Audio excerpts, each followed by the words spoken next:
கல்லுப்பு. இது தீய அதிர்வுகளை அகற்றி ஒரு நல்ல சக்தியை கொடுக்கும்.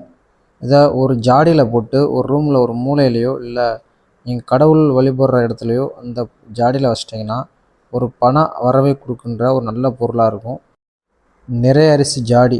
ஒரு ஜாடியில் ஒரு நிறைவாக அரிசியை போட்டு ஒரு இறைவன் படத்தை கீழே வச்சிட்டோம்னா இது ஒரு நல்ல பணத்தை ஈர்ப்பதற்கான ஒரு பாசிட்டிவ் எனர்ஜியை கொடுக்கும். அதனால தான் நம்ம ஒரு நல்ல விஷயம் பண்ணும்போதும் அரிசியோடு ஆரம்பிக்கிறோம். நிறைய அரிசி என்றைக்குமே ஒரு குடும்பத்தில் நிறைவைத்தான் கொடுக்கும். இந்த பொருள் ஒரு பணத்தை ஈர்ப்பதற்கான ஒரு ஆற்றலை கொடுக்கின்ற பொருள்.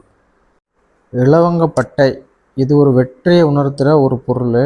இது உங்களுக்கு எப்பயுமே ஒரு உயர் ஆற்றலை தான் கொடுக்கும். சில பேரை நீங்கள் பார்த்துருப்பீங்க, பாக்கெட்டில் இலவங்கப்பட்டை போட்டிருப்பாங்க. நல்லா கவனித்து பாருங்கள். சில பேர் பாக்கெட்டில் இலவங்கப்பட்டையை போட்டிருப்பாங்க. இது இலவங்கப்பட்டை உங்கள் கைகளிலோ அல்லது வீடுகளிலேயோ ஒரு டப்பாவில் எடுத்து வச்சுருந்தீங்கன்னா இது என்றைக்குமே ஒரு பண வரவை கொடுத்து ஒரு உயர் ஆற்றலை கொடுக்கின்ற ஒரு முக்கியமான பொருள். ஏலக்காய். நீங்கள் எவ்வளோ தான் கடின உழைப்பு உழைத்தாலும் சில பேர் பார்த்தீங்கன்னா வாழ்க்கையில் முன்னேறாமே இருப்பாங்க. அதுக்கு ஒரு காரணம் என்னன்னே அவங்களுக்கு தெரியாது. நீங்கள் இனிமேலாவது ஒரு ஏலக்காயை ஒரு பாக்கெட்டில் போட்டு நீங்கள் ஒரு பேண்ட் பாக்கெட்லையோ சட்டை பையிலையோ போட்டு டெய்லி மெயின்டைன் பண்ணி வாங்க. உங்கள் உழைப்புக்கு ஏற்ற ஊதியம் கண்டிப்பாக கிடைக்கும். இது ஒரு ரியலைஸ் பண்ணி சொன்ன ஒரு வாஸ்து பொருள். அதனால் ஏலக்காயை கண்டிப்பாக ஒரு பாக்கெட்டில் வச்சு நீங்கள் டெய்லி மெயின்டைன் பண்ணி யூஸ் பண்ணலாம். நீங்கள் அதுக்கு பிறகு பாருங்கள், உங்களோட பண வரவு கண்டிப்பாக அதிகமாக இருக்கும்.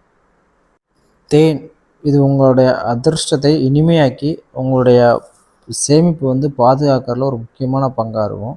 நிறைய வாஸ்து நிபுணர்கள் சொல்கிற ஒரு விஷயம் தேன் பொருள் என்றைக்குமே உங்களுடைய கிச்சனை அலங்கரிச்சுக்கிட்டே இருக்கணும். இதில் என்னென்னா தேன் போல் ஒரு இனிமையான உங்களோட சேமிப்பு எந்த காலத்துலையும் விரயமாகாமல் பாதுகாக்கிறதுல தேன் ஒரு முக்கிய பங்காக இருக்குது. ஆகவே ஒரு தேன் நீங்கள் ஒரு பாட்டிலில் போட்டு என்றைக்குமே கிச்சனில் ஒரு அலங்கார பொருள் மாதிரி வச்சுக்கோங்க. கண்டிப்பாக பணம் பெருகும்.